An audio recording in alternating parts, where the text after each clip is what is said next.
نور مجسم شفیع معظم رحمت عالم صلی اللہ علیہ وسلم نے فرمایا ایک عورت 4 آدمیوں کو لے کے جہنم میں جائے گی، ایک عورت 4 آدمیوں کو لے کے دوزخ میں جائے گی۔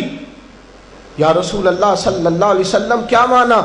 فرمایا بے پردہ پھرتی رہی، لوگوں کو دعوت نظارہ دیتی رہی، گناہوں کے بازار اس کی وجہ سے سجتے رہے، اس کی وجہ سے بد نگاہیاں ہوتی رہیں، لوگوں کے ایمان میں خلل آتا رہا۔ قیامت کا دن ہے، اللہ کے حضور کھڑی ہوئی، رسول رحمت علیہ السلام فرماتے رب نے فرمایا تو بے پردہ گھومتی تھی، تو اپنے چہرے کو دکھاتی تھی، تو غیروں کے لیے بناؤ سنگھار کرتی تھی، تیرے لیے جہنم کا فیصلہ ہے، اب تجھے جہنم میں بھیجا جائے گا۔ بی بی بول کے کہنے لگی مولا میرا اکیلی کا قصور نہیں، ذرا میرے باپ کو تو بلا، آنکھوں پہ پٹی نہیں باندھی ہم نے، ہم اندھے نہیں ہیں، ہمیں پتا ہے بیٹی کے ہاتھ میں موبائل نہیں دیا، بیٹی کو 12,000 کا موبائل نہیں لے کے دیا، بلکہ اس کے ہاتھ میں ہم نے آگ کا انگارہ پکڑایا ہے۔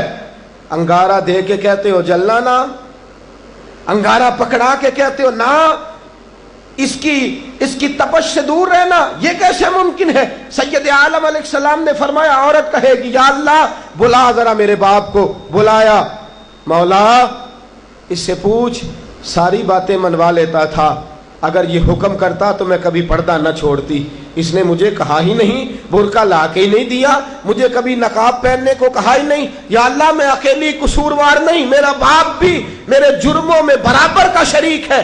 میرے رسول کی زبان سے نکلا، رب فرمائے گا اٹھاؤ اس کے باپ کو اور اس دونوں کو جہنم میں پھینک دو۔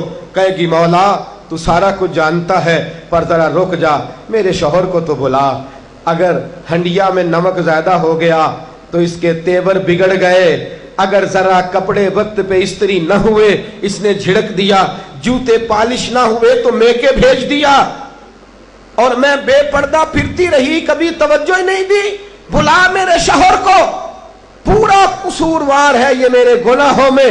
میرے رسول فرماتے ہیں رب فرمائے گا اٹھاؤ اس کو اور اس کے شوہر کو اور اس کے باپ کو، تینوں کو دوزخ میں ڈال دو۔ کہے گی مولا نہیں، ذرا میرے بھائی کو بھی تو بلانا، اس سے پوچھ کہ ہر بات تو ڈانٹ کے منوا لیتا تھا، یہ ذرا موڈ بنا لیتا تھا تو میں سارا کچھ چھوڑ چھاڑ کے اس کے کام کاج میں لگ جاتی تھی، یہ بھائی کی محبت میں بلیک میل کر کے سارا کچھ کرا لیتا تھا، پردہ نہیں کرا سکتا تھا، یہ میرے چہرے پر نقاب نہیں ڈلوا سکتا تھا، اللہ یہ برابر کا قصوروار ہے، اسے پکڑا جائے، میرے ساتھ دوزخ میں ڈالا جائے۔ حضور فرماتے ہیں رب فرمائے گا پکڑو چاروں کو۔ کہے گی مولا نہیں، ابھی میرا بیٹا باقی ہے، بلائیے میرے بیٹے کو، بلائیے، ہر بات رو کے منوا لیتا، یہ ذرا سا موڈ بنا کے سائڈ پہ ہوتا تو میری جان نکل جاتی۔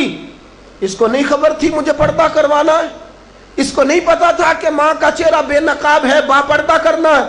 حضور فرماتے ہیں بی بی ایک ہے پر 4 بندوں کو دوزخ میں لے گئی ہے، ایک عورت 4۔ ذمہ داری کا احساس کیجئے، احساس کیجئے ذمہ داری کا۔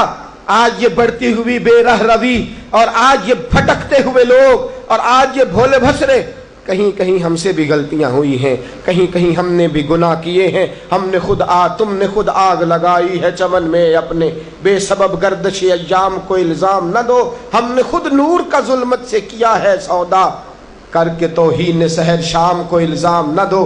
رسول پاک شاہ الاولاق سید عالم نور مجسم شفیع معظم صلی اللہ علیہ وسلم کی ازواج لستن کاحد من النساء، رب فرماتا ہے جیسے میرے نبی کی بیویاں ہیں کائنات میں دوسری کوئی نہیں، جو کائنات کی سب سے اعلیٰ عورتیں تھیں وہ میں نے اپنے نبی کی زوجیت میں دی ہیں، جو سب سے پاکیزہ تھیں، جو سب سے اچھی تھیں، جو سب سے خیر والی بیویاں تھیں، وہ میرے رسول کے حرم اطہر میں آئی ہیں۔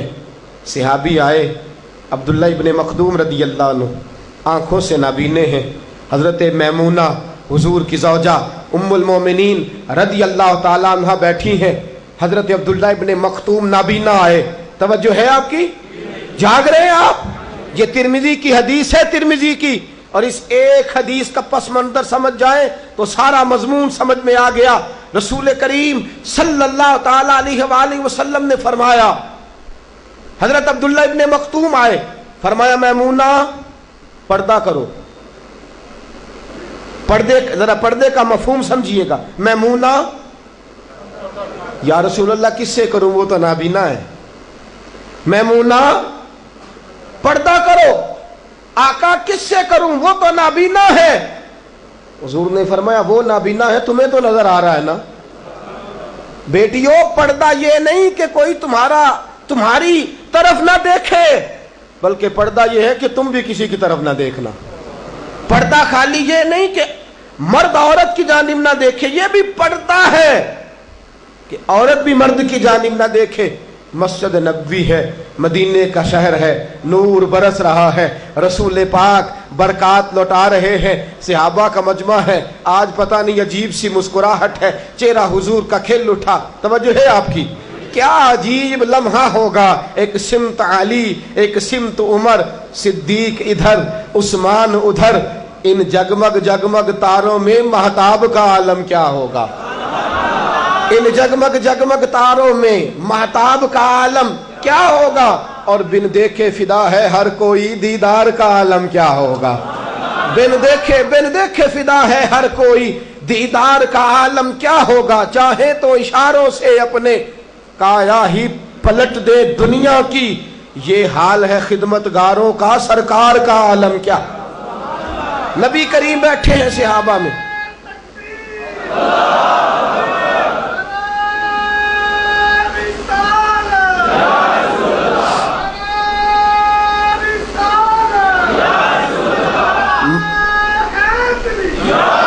मजमाए सहाबा में बैठे बैठे मेरे रसूल पाक ने मुस्कुरा के फरमाया, मेरे गुलामों ये तो बताओ दुनिया में सबसे पाकीज़ा औरत कौन सी होती है। जरा बताओ सबसे अच्छी औरत कौन है, सबसे आला औरत कौन है। एक सहाबी ने हाथ खड़ा किया, कहा सोनिया जिसकी नमाज कभी कज़ा ना हो, और बड़ी पाकीज़ा है। हुजूर ने फरमाया बात तूने ठीक की है, पर तू मेरी मुराद को नहीं पहुंचा। एक सहाबी और खड़े हुए, कहा या रसूल अल्लाह सल्लल्लाहु अलैहि वसल्लम सबसे अच्छी औरत वो है जो बच्चों की तरबियत अच्छी करे। फरमाया बात तूने खैर की है, पर तू मेरी मुराद को नहीं पहुंचा। एक शख्स और खड़ा हुआ, या रसूल अल्लाह सबसे अच्छी औरत वो है जो कुरान पाक पढ़े, अपने बच्चों को पढ़ाए, जिसका दिल कुरान से, जिसका दिल मस्जिद से, जिसका दिल दीन से लग जाए। फरमाया बात तेरी ठीक है, पर तू मेरी मुराद को नहीं पहुंचा। दर्जनों सहाबा ने जवाब दिए, लेकिन कोई मुराद को ना पहुंचा। शेर खुदा, मौलाए कायनात, जानशीन मुस्तफ़ा, अलीउल मुर्तज़ा, खलीफा बरहक, मेरे रसूल पाक के चौथे खलीफा हजरत अलीउल मुर्तज़ा शेर खुदा, कद मुबारक छोटा है, पीछे बैठे थे, जरा सी गर्दन झुकाई। फरमाते हैं धीमा धीमा धीमा धीमा उठा और दरवाज़ा खोल के सैयदा फातिमा के पास चला गया। मैं दरवाज़ा खोला सैयदा के पास, मैंने जाके कहा फातिमा सवाल पूछने आया हूँ। सैयदा ने कहा होगा कि अली इल्म के शहर के दरवाजे तो आप हैं और सवाल आप मुझसे पूछने आ गए। कहा नहीं फातिमा बात ही ऐसी छिड़ गई है, बतलाइए ज़रा। रसूल पाक ने पूछ लिया है सबसे अच्छी औरत कौन होती है। सहाबा ने बड़े जवाब दिए, लेकिन हुजूर फरमाते हैं तुम मेरी मुराद को नहीं पहुंचे। फातिमा आप बताओ सबसे अच्छी औरत कौन होती है। इज्जत वाले रसूल की इज्जत वाली बेटी बोली, इज्जत वाले नबी की इज्जत वाली बेटी, अजमत वाले रसूल की अजमत वाली बेटी, पाक नबी की पाक बेटी, शानों वाले रसूल की शानों वाली बेटी, वो जिसने मुअज़्ज़ज़ किया घराने को, हुसैन पाल के जिसने दिया जमाने को। सैयदा बोली और फरमाने लगी अली सबसे अच्छी औरत वो होती है जिस औरत को कभी गैर महरम ने कभी ना देखा हो, गैर महरम ने कभी उसे ना देखा हो, और उस औरत ने भी कभी कोई गैर महरम ना देखा हो। सबसे पाकीज़ा, सबसे अच्छी, सबसे सुथरी, सबसे बेहतरीन औरत वो है जिसने ना कभी गैर महरम देखा और ना गैर महरम ने कभी उस बीबी को देखा। हज़रत अली फरमाते हैं मैं जरा झुकता झुकता फिर मजमे में आके बैठा, बात अभी जारी थी, मैंने हाथ खड़ा किया, मैंने कहा हुजूर मैं जवाब दूं, आका मैं जवाब दूं। एक सिमत अली, एक सिमत उमर, सिद्दीक इधर, उस्मान उधर, इन जगमग जगमग तारों में महताब का आलम क्या होगा। आका मैं जवाब दूं, हुजूर बोले, फरमाया दो जवाब। का सोनिया सबसे अच्छी औरत वो होती है जिसको कभी गैर महरम ने ना देखा हो, हुजूर उसके चेहरे का पर्दा हो, और आका फिर उसकी आंख का भी पर्दा हो, उसने भी कभी गैर महरम ना देखा हो। जवाब किसने दिया? हजरत अली ने। शाबाश मिलनी चाहिए थी हजरत अली को। हुजूर मुस्कुराए और फरमाया मैं सच नहीं कहता, फातिमा तो बिदअत मिन्नी, फातिमा वाकई मेरे जिगर का टुकड़ा है। फरमाया मैं सच नहीं कहता। जनाब अली फरमाते मैंने आगे देखा, पीछे देखा, दाएं देखा, बाएं देखा, मैंने कहा जवाब तो मैंने दिया है, पर शाबाश फातिमा को मिल गई है। ख्याल आया मुसलमान नेक व बद पहचान जाते हैं, मुहम्मद आदमी के दिल की बातें जान जाते हैं सल्लल्लाहु ताला अलैहि वसल्लम। पाकीज़ा, पाकीज़ा है वो खातून जो सिर्फ चेहरे पे नकाब नहीं डालती, आंखें भी झुका के रखती है, जो नजरें भी झुका के रखती है, जिसने अपनी आंखों को शर्म हया का पैकर बनाया।